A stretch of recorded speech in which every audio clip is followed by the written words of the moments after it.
እኔ እኮ ምንም አላደረኩም። ይኸውልሽ የኔ ፍላጎት እሱ ነፃ እንዲሆን። ታዲያ አንተ እጅ እንደሌለበት ምን እናውቃለን? እሱን ሳስፈታ ታውቂያለሽ። አታደርገውማ፣ ምክንያቱም አንተ እሷ ጭራ ነህ።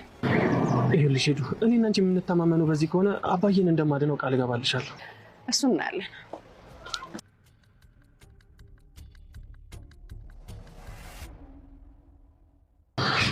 እኔ እኮ የሚገርመኝ አንድም ቀን ቢሆን ስትሄጂ አላቅ ስትመጪ አትነግሪኝ። ቆይ ይሄንን ብልጠት ከማን የተማርሽ? አንተ። ታዲያ እኔ እኮ አንድም ቀን ቢሆን ብልጦኝብሽ አላቅ። አይል ትሰማኛለህ? እዛ ቤት ስንሄድ ማለት ነው ስለዚህ ሰውዬ እንድታወራ አልፈልግም። እሺ አላወራም። ግን ቆይ እሺ መቼ ነው አብረን የምንሄደው? ቆይ የሆነ ነገሮችን ላስተካክል። እንዴ ምንድን ነው የምታስተካክዪው ነገር? ካስተካከልኩ በኋላ አሳውቅሃለሁ። እሺ ግን ነገ ትሄጃለሽ? ደርሼ እመጣለሁ። በጣም ጥሩ። እሺ ይቆ ጥያቄ የታወቀ ነው። 2 ቀን ሆነኝ እኮ እዚህ ታስሬ። አንተ 2 ቀን በዝቶብህ ነው። ምናልባት እኮ ወር 2 ወር ልታስር ትችላለህ። የኔ ልጅ አባት የለህም? ምን አገባህ? ቦልድ እኮ አደርሳለሁ። እንዴት እንደዚህ ታደርጋለህ? ይሄ ስራዬ ነው። ቆይ ቢሮ መጥቼ አባቴ ነህ ብትል ታደርሰኛለህ ብዬ ብር ጠይቀህ ትሰጠኛለህ?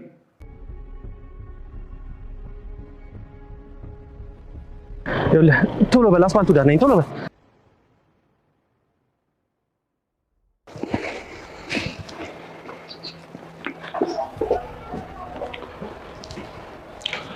በጥንቃቄ ነው አይደል እየተንቀሳቀስሽ ያለሽ? በሚገባ። ለማንም አልተናገርሽም አይደል? እሱ እንዳያሳስብህ። ብትናገሪ የራስሽ ነው ችግር ውስጥ የምትከቺው።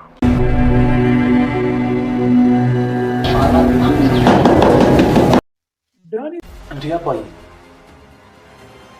ምን ሆናችሁ ነው? አስጨነቅን እኮ።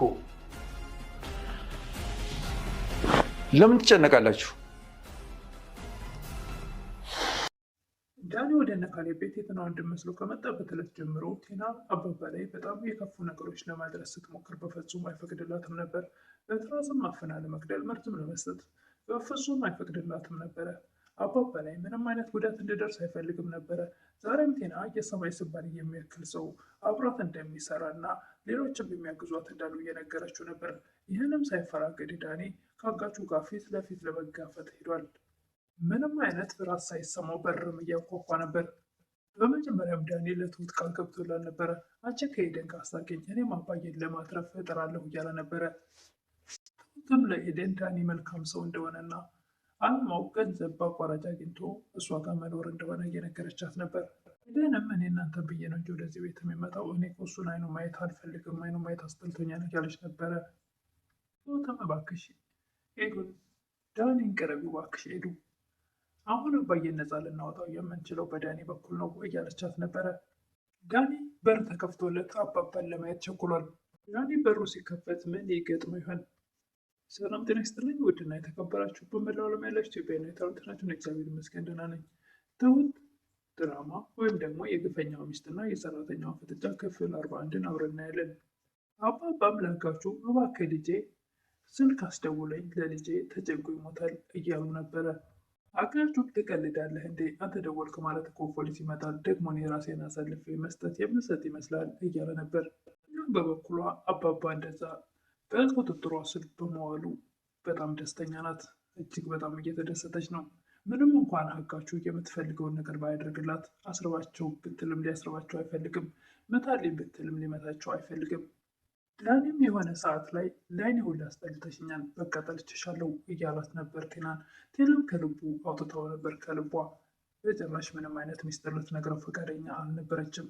አሁን ግን እኔ ከአንቺ ጋር ነኝ ስላላት አባባ ከታገቱ በኋላ እሱም አንዳንድ ነገሮችን ለማውጣታት ስለቀረባት የእውነት መስሏት ያለውን ነገር እየነገረችው ነበር።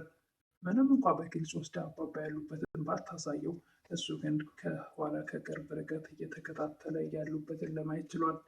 ዳኒም ከቴና መረጃዎችን ለመሰብሰብ በጣም ጎበዝ ነሽ እያለ እያዳነቃት ነበረ። የሆነ ሰዓት ላይ ምንም አይነት ነገር ለሱ ስለማትነግረው እሱም ጠልቼሻለሁ ስላላት እሷም ምንም አይነት ነገር ለሱ ልትነግረው አትፈልግም ነበረ። በጭራሽ የትኛውንም ነገር ተደብቀው ነበርና ይሁን ቀርቤሻለሁ፣ በፍጹም እኔ እየቀለድኩ ነው እንጂ እነሱን ለመሸወር ነው እንጂ በፍጹም እንደዛ አይደለም እያላት ስለነበረ ቴና እውነት መስሏት አሁን ላይ ምንም እንኳ ሙሉ በሙሉ እንደ ድሮ ግልጽ ባትሆንለትም ግን የሆነ አንዳንድ ነገሮችን እየነገረችው ነበር።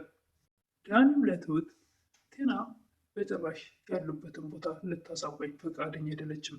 ግን እኔ ከስር ከኋላዋ ከቅርብ ርቀት እየተከታተልኩ ያሉበት ድረስ ለመሄድ እሞክራለሁ እያላት ነበር። እኔም ለትሁት ካሌብን አሳምኘው በትንሽ ነገር ግንፍል ማለት ይወዳልና ግንፍል እንዳይል፣ ቲናም ላይ ምንም አይነት የተቀየረ ነገር እንዳያሳያት ከነበረው ላይ መጨመር መቀነስ የለበትም። አንቺም ብትሆኝ ፊት እንዳትነሻት እያላት ነበር። ትሁትም የዳኒን ቃል በማክበር ቲናን ምን ላቅርብልሽ፣ ምሳ ልስጥሽ፣ ምን ላድርግልሽ እያለቻት ነበረ። ኤደን ዳንኤልን የሰው እንደዚህ እንዲሆን አደረግክ አይደል እያለችው ነበር። እኔ ምንም አላደረግኩም፣ እኔ እሱ ነፃ እንዲወጣ እየታገልኩ ነው እያላት ነበረ። ኧረ እባክህ አንተ እጄ እንደሌለበት በምን አውቃለሁ እያለችው ነበር። አታደርገውማ፣ ምክንያቱም አንተ የእሷ ጭራ ነህ እያለችው ነበር ኤደን። ይኸውልሽ ኤዱ፣ እኔና አንቺ የምንተማመነው በዚህ ከሆነ አባዬን እንደማድነው ቃል እገባልሻለሁ እያለ ነበር ዳኒ። ከኤደን ጋር ከተነጋገሩ በኋላ ቲና ያለችበት ሄዶ አንዳንድ መረጃዎችን ሲያጣራ ነበር። እኔ መቼ ነው አብሬሽ የሚሄደው እያላት ነበር። አይ አንዳንድ ነገሮችን አስተካክዬ ስጨርስ ከዛ በኋላ አብረን እንሄዳለን እያለችው ነበር። እሺ ግን አንቺ ትሄጃለሽ እያላት ነበር። አዎ ደርሼ እመጣለሁ እያለችው። ዳኒም ይህን አጋጣሚ ተጠቅሞ ቲናን ከቅርብ ርቀት ሲከታተላት ነበር። አባባ ማጋቹን እባክህ ልጄ እጄን ፍታኝ እያሉት ነበር። አንተ ሰውዬ ግን የምጠይቀው ጥያቄ ትክክል ነው እንዴ? እባክህ ልጄ እዚህ ታስሬ ከ2 ወር ሆነኝ እያሉ ነበር አባባ። አንተ 2 ቀን ነው እንዴ ገረመህ? ወርም 2 ወርም እኮ ልታሰር ትችላለህ። ካሌብ ትሁት አባዬ እኮ እንደ ቀልድ ከወጣ 2 ቀን ሆነው፣ ሁላችንም ተጨንቀናል ካሌብ እያለች ነበር ትሁት። ሁላችንም ስትይ ብዙ አረግሽን እኮ፣ ያው ዳኔንም ቆጥሬ ነው እያለች ነበር ትሁት። እንዲህ በቀላሉ የምትጣላይ ሰው ነሽ እንዴ እያለ ነበር ካሌብ ግን በአሁኑ አንተ እየተጣለክ ይመስለኛል እያለችው ነበር ትሁት። ካሌብም ምንድን ነው እንደዚህ ህግ ባለበት ሀገር እነሱን የምንለማመጣቸው? ይኸውልህ ካሌብ ምን መሰለህ፣ ምናልባት አባዬን የያዙት ሰዎች ላይ ልንደርስ እንችል ይሆናል፣ ግን ደግሞ አባዬን ካጣነው በኋላ እንዳይሆን መጠንቀቅ አለብን እያለችው ነበር። መጠንቀቅ አለብን ማለት ነው እያለ ነበር ካሌብ። ይቅርታ አድርግልኝና ካሌብ፣ ይሄ ነገር ከመሆኑ በፊትም ለአባዬ ተጠንቅቃ አታውቅም። ስለዚህ አሁን በአባዬ ላይ ቁም ባታሲዝ ጥሩ ነው እያለችው ነበር ትሁት። ዳኒ ለቲና አባባን እስከማየው ቸኩያለሁ እያላት ነበረ። ብታየው ምን ልትለው ነው እያለች ነበር። ምንም ማለት እኮ አይጠበቅብኝም፣ ዋናው ማግኘቴ ነው እያለች ነበር። ዳንም ኤደንን አባዬን ነፃ አውጥቼ አሳይሻለሁ፣ እኔና አንቺ በዚህ ከሆነ የምንተማመነው ብሎ ቃል ገብቶ ስለነበረ ወዲያውኑ ቲና የምትሄድበትን ከስር እየተከተለ ያሉበት ድረስ ሄዷል። ቲናም ከአጋቹ ጋር ተገናኝታ እንቅስቃሴሽን በጥንቃቄ ነው እያደረግሽ ያለሽው እያላት ነበር። አዎ በሚገባ እያለችው ነበር። የሆነ ስህተት ብትፈጥሪ ችግር የምትፈጥረው ራስሽ ላይ ነው። ዳንም ቲና አጋቹን አናግራው ስትመለስ እሱ ወዲያውኑ በር ላይ ሄዶ በር እያንኳኳ ነበረ።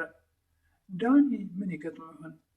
እሱ ጋር ከመድረሱ በፊት በር ከማንኳኳቱ በፊት አስፋልት ዳር ነኝ ቶሎና እያለ እየደወለለት ሰው አለ። ይደርስለት ይሆን ወይስ ደግሞ ያ የሰማይ ስባሪ ያክላል የተባለው ሰው ዳኒ ላይ ጉዳት ያደርስ ሲሆን? እንግዲህ እሱን በቀጣይ የምናይ ይሆናል።